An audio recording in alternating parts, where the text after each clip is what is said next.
నుండి కాంగ్రెస్ కు రాజీనామా, భవిష్యత్ కార్యాచరణ త్వరలోనే ప్రకటిస్తా మాజీ మంత్రి జీవన్ రెడ్డి అంటూ చూస్తున్నాం. సో నేను ఒకటే జీవన్ రెడ్డిని విజ్ఞప్తి చేస్తా ఉన్నాను. మీరు తెలంగాణలో ఒక బలమైనటువంటి లీడర్, జగిత్యాల వేదికగా మీరు ఎన్నిసార్లు గెలిచారో మాకందరు కూడా తెలుసు.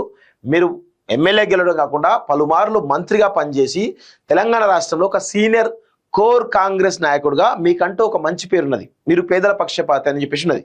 ఇప్పుడు మీరు ఏం చేస్తున్నారు, బీఆర్ఎస్లోకి పోతున్నారు అని చెప్పేసి ఒక వాదన వినిపిస్తోంది. మీకు దాదాపు 65-70 సంవత్సరాల వయసు ఉంటుంది. సో ఆ 70 సంవత్సరాల దగ్గరలో ఉంటారు. మీరు 70 సంవత్సరాల వయసులో మీరు ఇప్పుడు రాజకీయాలు పెద్దగా చేయాల్సిన అవసరం లేదు. కానీ తెలంగాణ సమాజం కోసం మీరు రాజకీయాలు చేయాలి. ఇప్పుడు మీకోసమో మీ రాజకీయ ఆధిపత్యం కోసమో కాదు, తెలంగాణ కోసం, తెలంగాణ ప్రజల బాగు కోసం రాజకీయం చేయండి. గత 10 సంవత్సరాల కేసీఆర్ విధ్వంసాన్ని చూడండి, ఇప్పుడు రేవంత్ రెడ్డి చేస్తున్నటువంటి విధ్వంసాన్ని చూడండి, రేవంత్ రెడ్డి మీకు చేసినట్టు అన్యాయం చూడండి. సో ఇదంతా చూసిన తర్వాత మీరు 100% తెలంగాణలో తెలంగాణ సమాజం కోసం మీరు ఒక ప్రత్యామ్నాయ వేదికను ఏర్పాటు చేసే విధంగా ఒక ప్రయత్నం చేయాలి. మీరు ఒకవేళ బీఆర్ఎస్ పార్టీలో కేసీఆర్ అధ్యక్షతను కనుక మీరు జాయిన్ అయితే మరొక పొన్నలక్ష్మి అవుతారు తప్ప ఏమి ఉండదు. పొన్నలక్ష్మి ఎక్కడున్నాడు? ఇప్పుడు పొన్నలక్ష్మి మీరు సమౌజ్జీలు కదా. ఇప్పుడు పొన్నలక్ష్మి ఒకప్పుడు రాష్ట్రాన్ని వెళ్ళిండు, మీరు కూడా రాష్ట్రాన్ని వెళ్ళిండు కదా. వైఎస్ఆర్ హయాంలో మీరు ఎంత గొప్పగా పనిచేసారో మేము చూసినాం, కళ్ళారా చూసినాం.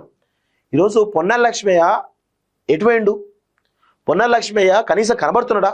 కనీసం గతంలో సోషల్ మీడియాలో యాక్టివ్ ఉండే, ఇప్పుడు సోషల్ మీడియా యాక్టివ్ లేడానే, మొత్తం కనుమరుగైపోయాడు.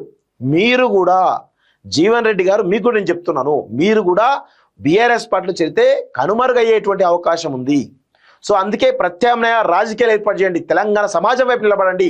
తెలంగాణలో ప్రత్యామ్నాయ పార్టీని ఏర్పాటు చేసి ఎవరైతే కలిసి వస్తారో వాళ్ళతోటి కలిసి ప్రయాణం చేయండి. చేస్తే మీకు ఒక విలువ ఉంటుంది, తెలంగాణ సమాజానికి కనీసం ఒక హోప్ దొరుకుతుంది.